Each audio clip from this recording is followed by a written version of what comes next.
environ 2776 ans de cela, naquit dans le pays des anciens Grecs, à l'ombre du magnifique mont Olympe, une institution connue sous le nom de Jeux Olympiques. L'emblème représentatif de ces glorieux Jeux du stade est le porteur de flammes. À travers les âges, son pas alerte à transporter le précieux symbole aux quatre coins du monde.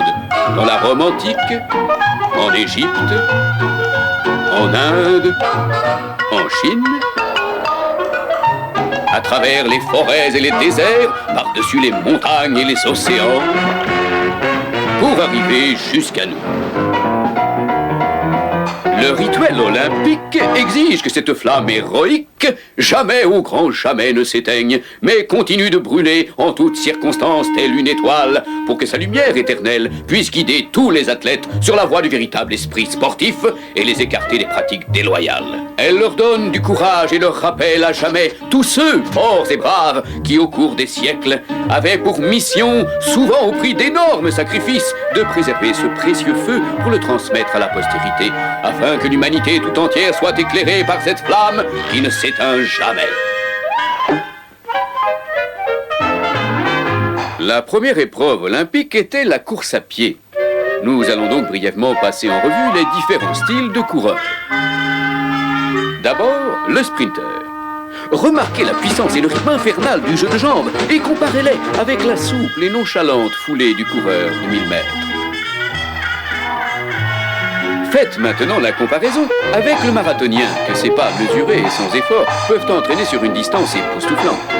Et enfin, pour terminer ce panorama, le marcheur, dont le style est sans nul doute le plus gracieux de tous. Il exige une parfaite coordination de tous les muscles. Notez la similitude avec une danse primitive. 1, 2, 3, 4. 1, 2, 3, 4.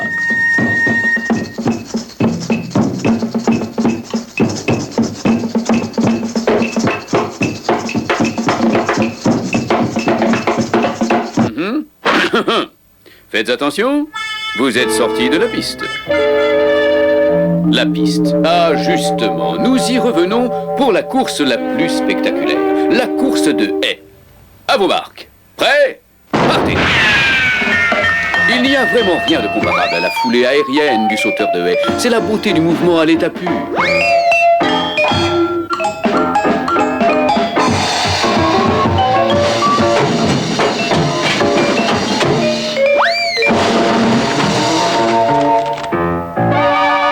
Le sauteur à la perche.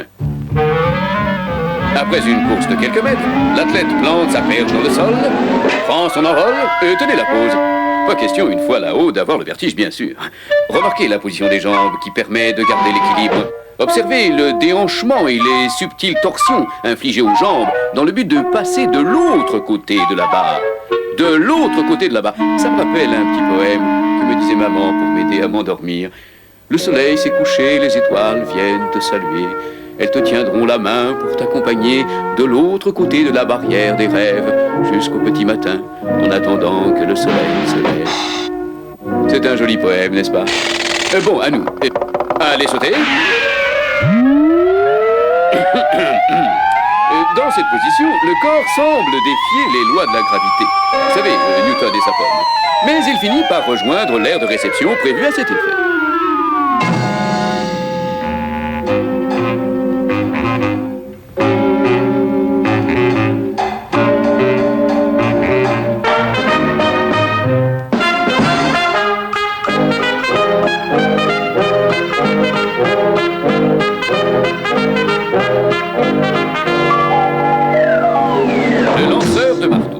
Plus encore que toutes les autres, cette épreuve exige de l'athlète une imposante musculature au niveau du torse, des bras et même du cerveau.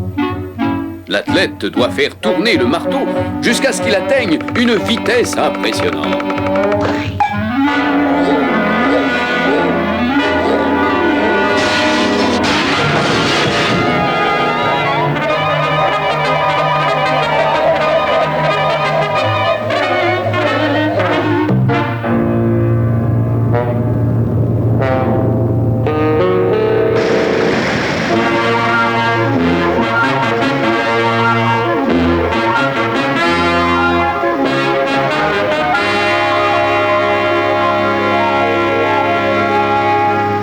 Et nous terminons en apothéose par le décathlonien.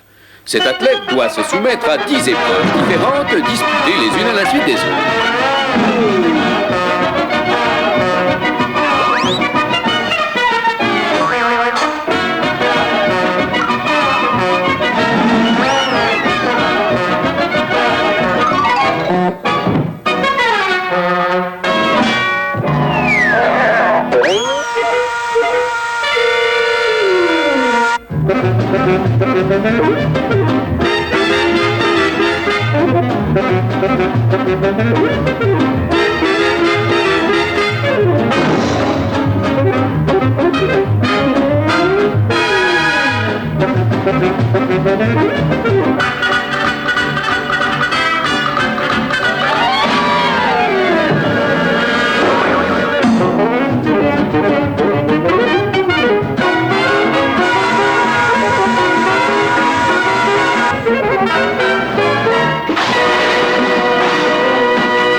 Et pour l'athlète victorieux, la récompense.